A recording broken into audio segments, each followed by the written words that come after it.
Hello and welcome to the Raising Athletes podcast. My name is Kirsten Jones. I'm a peak performance and sports parenting coach. I love helping people figure out what's getting in their way, what's holding them back, helping them identify it and release it so that they can move forward and chase their dreams.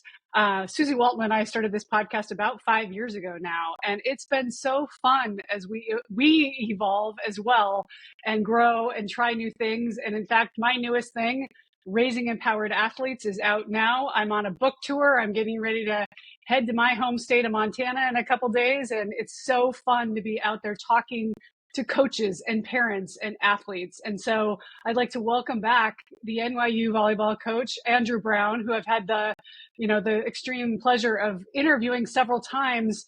And the fun part is his role has changed as he's been with the team. That's exactly what we're here to talk about is the positioning that where NYU was ranked when he took the job and where they are now and how they're going through their growing pains. So thank you so much, Coach Brown, for being on. Yeah, thank you so much for having me. And also, it arrived last night. And all right. Can we take a screenshot? We have to. Sorry. Hold the phone. Yeah. And I started reading it last night. So I'm super excited to read through this. I got through about maybe 25 pages and I was just absolutely hooked on it. So thank you so much. I'm really excited to get to finally have my copy. But yeah, no, I'm really excited to be back, and it's been really cool through our conversation and my journey here at NYU to really see our programming shift. I listened to one of your recent podcasts with Ryan, and I totally remember going through that transition with our program when we first took over, and the jungle tiger, the train ugly mentality, and it's really done a lot for our team in terms of that type of mindset. But now we've encountered a shift after our Final Four finish last year of we're expected to do well. Teams want to beat us, want to play us, want to play their best against us.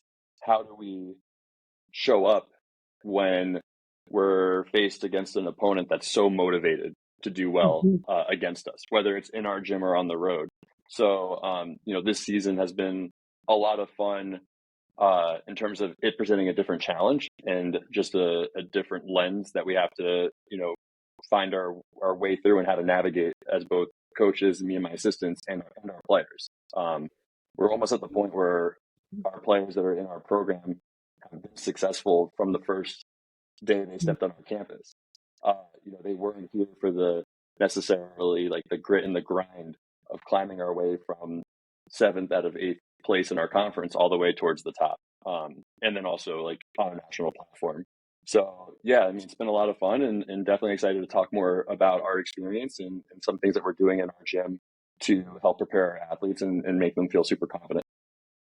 So I love when we spoke last year, we were just, before we jumped on, we were talking about in the sign behind you as you were going into the Final Four, which was like, you thought this was, like you as a team set this goal. We want to get to the Final Four. And then what happened there and what was your takeaway from what happened last year before we get into what's going on now?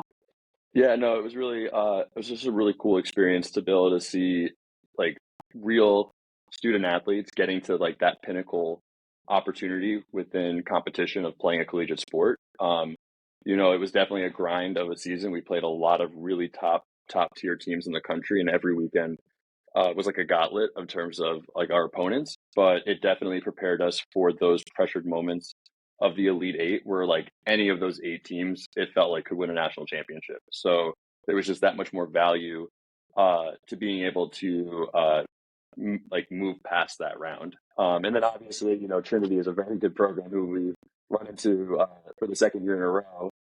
And Julie's just a tremendous coach. I really respect everything she does with her program, their culture, their ability to adapt. So it's just a lot of fun to get to go up against a team that's just so talented and get to compete at that high level. But yeah, no, it was a lot of fun. I think our players really enjoyed being in Pittsburgh, and I think they did a great job at hosting us as a city. And they're just super eager to hopefully position ourselves to have opportunities this year that are very, very similar. So flash forward to this year, what does the roster shift look like? How many new, I know you've got some grad students in, you've shifted a bit your makeup. How many are on your roster and what's your makeup now? Yeah, we were talking with my assistants about how like we didn't really change much in terms of who we graduated last year. We graduated Ella Spaethling, who was a transfer that came in junior year as a Division I undergrad transfer and played 2 years for us, and then Nicole Dow, who was a setter. So Ella was a right side hitter and captain, and Nicole was a setter, and then Haley Holtz, our other senior, actually came back for a fifth year this season, and she was a first team All-American. So in terms of like reloading, we brought back our first, our second, and our third team All-American. We brought in 5 freshmen, and then 2 grad transfers. So we felt like everything was very much the same from last year. But then when you take a step back, you're like, no, there's a lot of new pieces. And to be able to feel like the culture is exactly the same just shows that we got the right type of people in terms of they're just good humans. Like they're really good people that are working extremely hard. But yeah, so we have a grad transfer, Cami from Duke.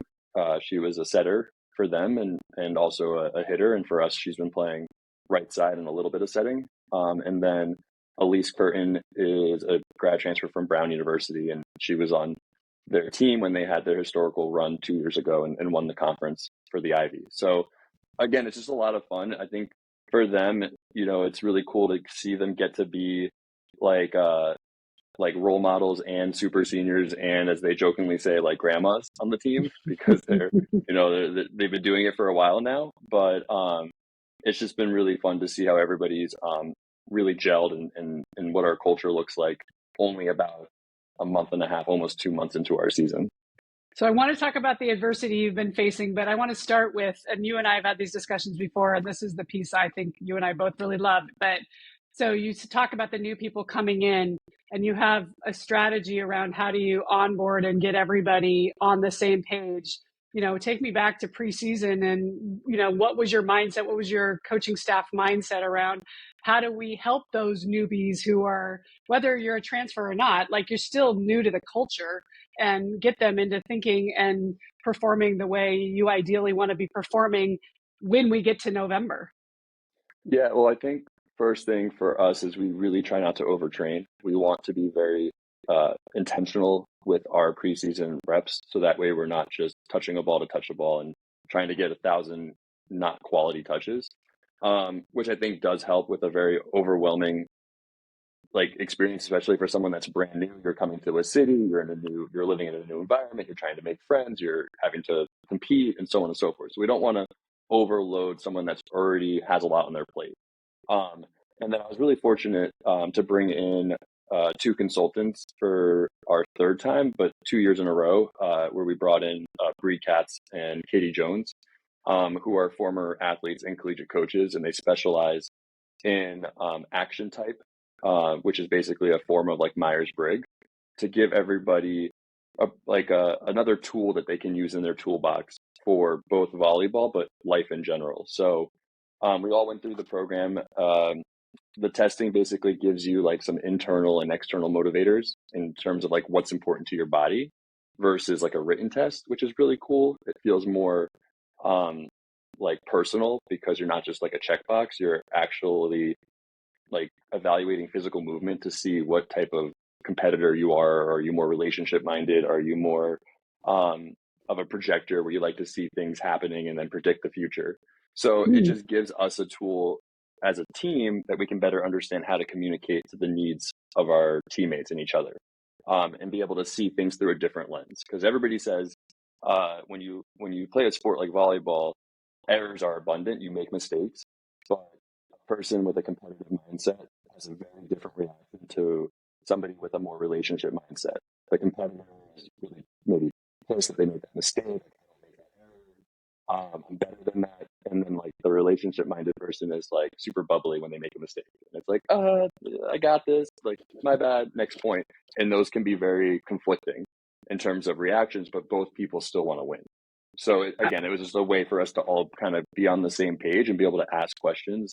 And be able to share similar experiences and just how to connect better and more deeply versus just like surface level conversations. I had Carrie Walsh on the podcast a couple of weeks ago, and I love when she identified. She said, "Yeah, if you see me smiling on the court, it's because I'm mad." Yeah. And she goes, "That's just how I respond." And she goes, "And you'll see me like looking off to the sides. That's me resetting mentally so that I can get ready for the next point." So I love those tools that we can give athletes to help.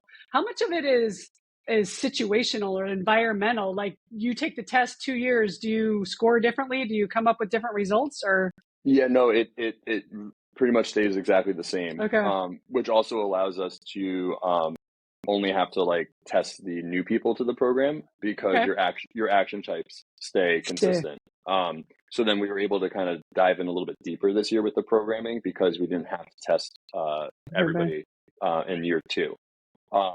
And then like being able to use some of the motor movement and patterns that they test for, like visual quadrant, dominant visual quadrant, and that can translate to volleyball.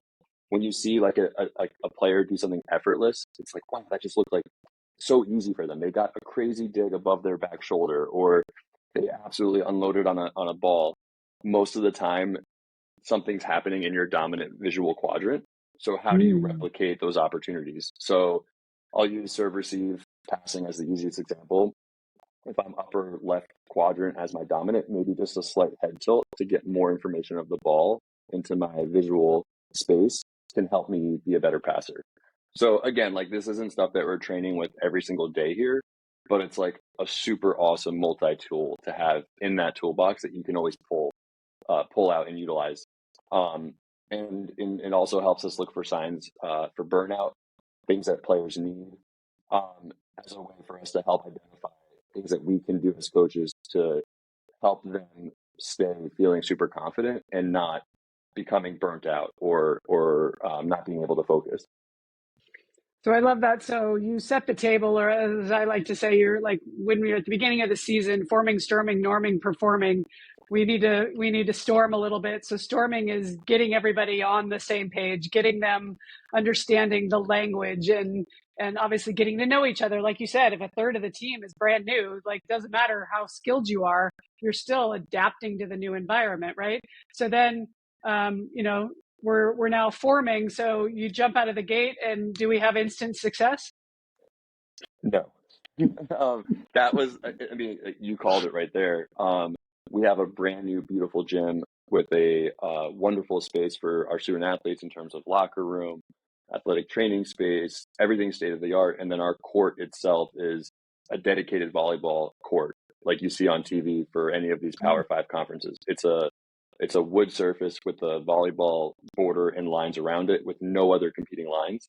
And then you add 2 jumbotrons on either baseline, and then above the track is like a ticker you see at pro sports arenas that has graphics. And then we have a bleacher set that faces us with about 1,000 fan capacity. So to start our season, we brought in 3 teams, Milliken from the Midwest, Ithaca from upstate New York, and Kane, a local school in our region. And our first match was against Ithaca. And we publicized this event. We invited every single first-year student as the end of the orientation week, like final conclusion. We had giveaways, T-shirts, you name it. We lost in 4. And it was still such an amazing experience, but it was very overwhelming because we've never done that before with our program. We've never been in front of that large of an audience. We never had this sense of a team coming in and really wanting to beat us as their mission. And Ithaca had a terrific game plan, and they came out swinging and playing very consistent, clean volleyball. And on our side, we were hesitant to take risks, which then causes more errors. So in a game of volleyball where it's pretty simple, you got to earn about 18 points a set and try to make 6 or fewer errors. That's like an easy formula to be successful like 98% of the time. I think we averaged like 15 errors per set, except for the one set that we won.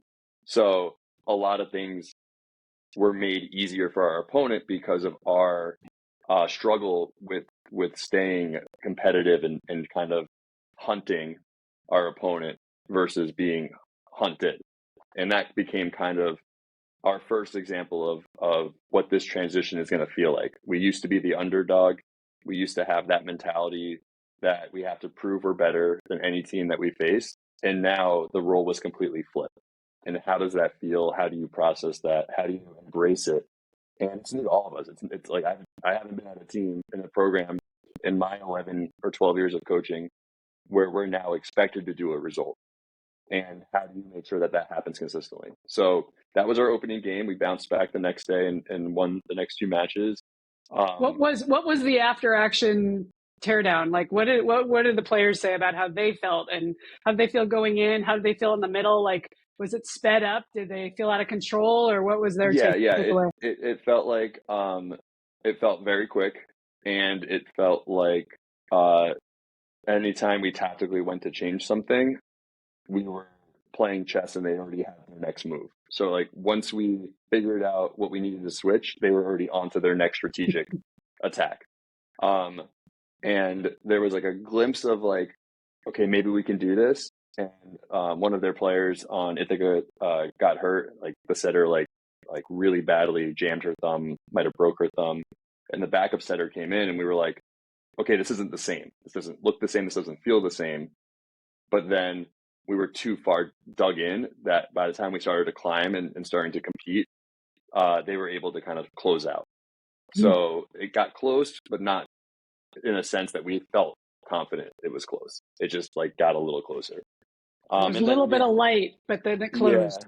Yeah. And then in the aftermath, we just kind of like talked about what it felt like, and you know, like every experience, whether it's good or bad, is an opportunity for growth. And it kind of felt like we just needed it. Like we knew we were good, but we needed to know you still have to be incredibly prepared and you have to be together, and it's going to take a whole team effort in order to be successful. And then we basically went on a winning streak for like 11 matches, I think. We got to be home for a really long time, and then we took it to the conference on the road this past week in Case Western, and we played really well in our first match against Brandeis, and we had a quick back-to-back against Case Western, which is a team that has been just each year taking huge steps as a program in terms of climbing to the top. And this year they finally have a bunch of their players like seniors or like fifth years. So they're very veteran heavy, and they've been in these pressure situations. They've been competing in the UA since their freshman year as a group. And they came out and basically did the same thing that Ithaca did to us, which was we're going to take big swings. We're going to hunt. We're going to, tactically stay very aggressive. And before we knew it, we were like back on the bus going to the hotel, wondering like, how did that happen again? Yeah. So that's when we really had the conversation of what does it physically feel like in terms of volleyball when you're getting to hunt your opponent, and how do you prepare for the hunt?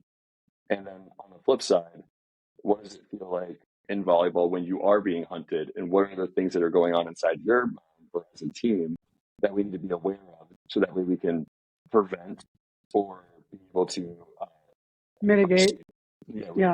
Or meet head on.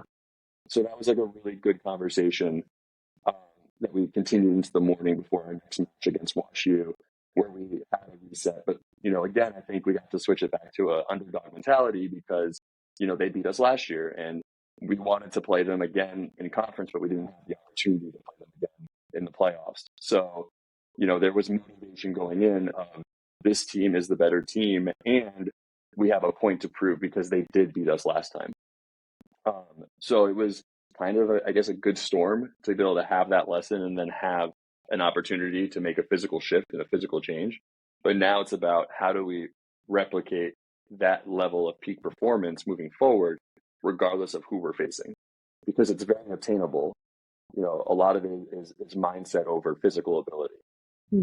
So just finding little tweaks and little things that we can do in practice to show the power of the mind. Like I think I came back and I did like a vert test with the team where we jumped and reached as high as we could. And I had everybody do it twice. And everybody jumped in like an inch higher, maybe 2 inches higher on the second try. And I said, well, what changed? Because physically you're still the same height. You still, took the same approach, but your mind told you, I need to jump higher. I want to jump higher. And you were able to create an outcome because of the way you confidently approached that task. So again, it's just finding creative ways to show what they're capable of doing when we really lock into the mindset and preparation. I think they also watched way more film going into the WashU match. If I went onto like our huddle and looked at each person's viewing time, I'm sure they took an extra couple of minutes to scout. So again, how does that go? Do you do it as a team, or everybody does it on their own, or how does that work? So my mindset as a coach at a very academic Division III is simplicity of information and accessibility. Like, how do I make it simple and how do I make it user friendly for them? So I'm actually doing 3 today. So after this call, I'm going to jump in and do our scouts for the weekend. I typically will take 3 to 4 matches of our opponent, recent film, and then I'll break things down by rotation as to like tendencies. We'll form our blocking plan for each rotation. We can call it live, which is great. So our players will get this pack of what we're going to do each rotation and visually where swings are coming, but they don't necessarily have to memorize it because I can give them the keys in real time. So I'll have that information with me on the side. My assistants are doing serve and serve receive in terms of that type of an attack. And then we give them like their top hitters hitting charts. We give them like free ball plays that they like to run, things that we can do tactically. But we make it very simple and we make it very visual too. So they'll get pictures of their defense for every attack so they can see visually what they're trying to take away and what's available.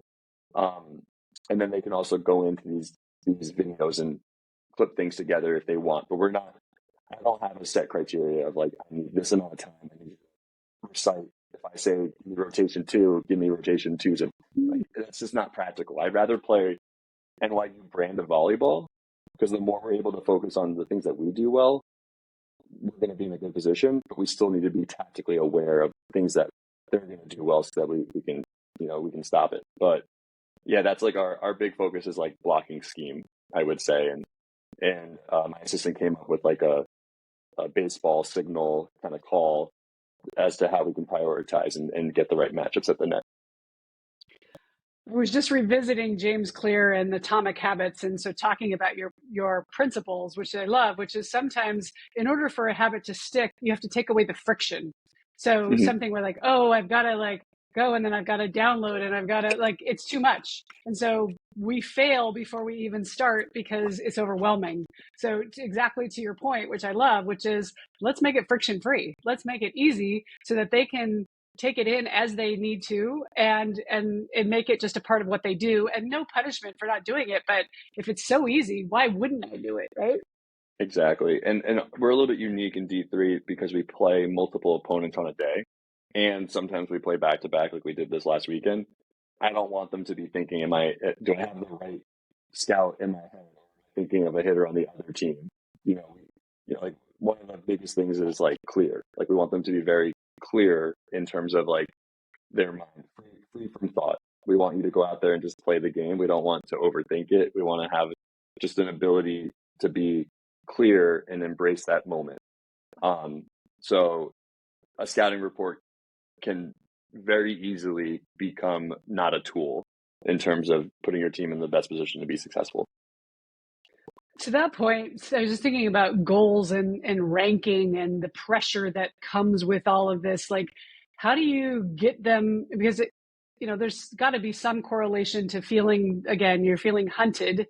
So, and then we're this rank and we have to win or we're going to go down. And like, what do you do on a daily basis? How much focus is on the ranking or the win versus what we have control over? Yeah, so that's a really good question because it made me reflect. because in the past seasons, I had a giant board that we created that we would pull out every single practice, and it had the top 25 listed on it, and it was Velcro. I'm big into arts and craft projects.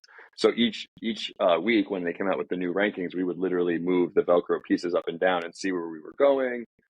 We did the same thing for conference on that board, where we would, after a conference weekend, we would shuffle the names based on the results. And then we had, towards the end of the season, a regional ranking in terms of like getting ready for NCAAs, where we are in the region, because that's usually when we have our biggest matchups at the end of the year.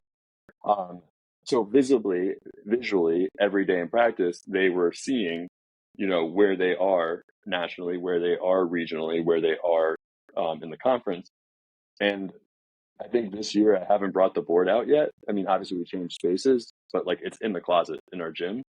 And I wonder if I'm subconsciously not bringing it out because we already know we're being hunted. Like we already know that there's a target on our back in terms of teams are very highly motivated to play their best match when they see us. So maybe there's a conversation coming with our team in the coming days or weeks where how do we embrace knowing this information, whereas before it was an easy motivator because we wanted to see how good we could get. We wanted to have those opportunities to play another ranked team. And now it's a little bit of like, here we go again. Here comes another heavy hitter. But yeah, I mean, definitely going to have to unpack that a little bit further next week after we get through this weekend. Yeah, I mean, it's fascinating, right? Because you think about even on the pro level or whatever, at any level, when you're on the top, like it's got to be a different mindset in order to not play fearfully. Like if you're going to play through fear, that, the outcome most likely is not going to go your way. So you've got to come from a place of love and going for it and being all in, and, and then I think it's a gift to lose early in the season, to be honest, because it challenges you in a way that you're like, oh, good, we get to learn from this and grow. I mean, let's face it, if you're only dominating all of the time, it's not that fun. But if you get to go through the, a little bit of the valley moments where you're out in the desert for a bit, figuring out who you are, that's what's going to bring you together to peak at the time that matters, right? 100%. Yeah, I never want to be a 25 and 0 team going into single elimination. That just doesn't feel great. It feels like way more pressure than knowing what it does feel like to be on the opposite end, because then you can come back and work that much harder, or you can tactically make those adjustments and turn weaknesses into strengths. But yeah, I mean, you said it best. Like visibly, when being hunted, how do you stay as the aggressor when you feel and see the other team is also being very aggressive? I like the analogy when I work one-on-one with clients of, because I get this a lot, is I get overwhelmed. I have one client that throws up before every game. I have one that like literally has a panic attack, and they're very peak performers. It's not because they're not good. It's in fact because they're good and they care so much. So, but I give the analogy of, if the house is already on fire when you're in the middle of the match, trying to put it out is not going to happen, right? The only time to put the fire out is before it starts, which means what are you doing off the floor? What are you doing the night before? What are you doing the weeks before, day in and day out, that are setting the tone so that when you get into that match, you're in that bring it, right? Exactly. Versus, oh no, here it comes again. How are we going to avoid this? No, this is that I've been doing all the work and now I get tested. How cool is that? So we're in the middle of high school season. We're in the middle of, I've got a lot of parents. I've got a lot of athletes now listening to this. I've been having some college athletes on. I love hearing from them. What advice would you have for those who are getting ready for playoffs, already getting in the meat of the season and seeing senior nights going on? So what advice do you have for them when they're in the hunt or being hunted? Yeah. Well, going into it, I think visualization plays a huge key. Being able to put yourself in those types of moments before they happen. So like walking through visually in your head of like, okay, I want this serve. I want to make this pass so that way I can make this next play and set my team up or set my teammate up. I think that goes a really long way. And then also recalling on previous experiences where you were successful too, because you can build off of them. You can create patterns off of that. I think in the moment, as a former player, I tried playing a little bit last night in practice, and my team is way too good. I would have some form of a reset that I could visibly do that would give me the confidence that, okay, what has happened prior is in the past, and I have an opportunity to create something new, regardless of if I hit 10 balls in a row out of bounds. So, like, when I was playing in college, if I had like a band on my wrist, I would just inside out. And that would be like my physical reset. I think sometimes when we just like brush it off, like I got the next one, it becomes automatic. You're not really making enough of a physical change to then see something different happen. I think just like you said before, trying to stay aggressive when you know things are really going against you, because second guessing or trying to prevent yourself from losing is putting yourself closer to physically losing. Like if all you're thinking about is like, how do I slow things down? How do I stop the bleeding? How do we, like, you're already failing. So that mindset's only like causing it to repeat itself. So literally swing harder, move faster, dive with more intent for a ball. Try not to put a limitation in front of you of I can't. Like, as long as you're able to keep trying to make something happen, I think you're giving yourself an opportunity for the tide to turn. Like, I jokingly say, like, I don't wish a reverse sweep on anybody. I think it's like the saddest thing. Like, I don't want to be a part of one. I don't want my friends to be a part of one. I don't want my enemies to be a part of one, because it's really hard to think that you have the ability to make a change when the pattern is only getting deeper and like more and more emotional. So I think it's just about like, how can you be more aggressive and be okay with more mistakes happening? Because at some point, hopefully, like the tide has to turn and the luck has to shift if you're not overthinking, but still being aggressive, serving, blocking, hitting, like you name it in our sport. The best athletes I've worked with, two D1, they're both in the top of men's and women's game, or actually three of them. And they all say the same thing, which is, I said, what happens when you just plow it into the block 3 times in a row? They go, nothing. Like it literally doesn't even phase them, right? Versus most of us are like, oh, now, and what does the setter think? And now they're not going to, like, you've got this whole story going. So Yeah. Curious. So from a coach's standpoint, when you see that happening, what's going on in your mind? Yeah, I think we learned what our cues need to be now that we've had it happen twice. That I think in a third situation, I think we would focus on about 3 different things, which would be offensively, we have to be faster. We have to go faster. So even if our ball control is struggling, we still need to give them the message of tempo needs to be our way out. Like, we can't chuck up a high ball. We can't be stagnant in terms of our offense. We have to go faster. So an example, going into the WashU game during warmups with my setters, I started tossing balls and they're setting, to different pins. And I stopped and I was like, hold on one second. I went to my backpack. I brought out my stopwatch and I started timing the sets. And was I doing it for every single rep? It's hard to toss and do it. But giving them the information of, great, good job, perfect, a little bit faster, too fast. Just knowing that they were being accountable for running tempo, they felt more confident about it. So I think that's one thing offensively that we would need to do.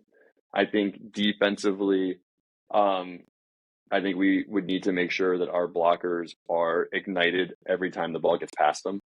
I think when you're losing or the momentum's against you, when you're done blocking, you're turning to see if you dug the ball. You're turning to see if you have to transition.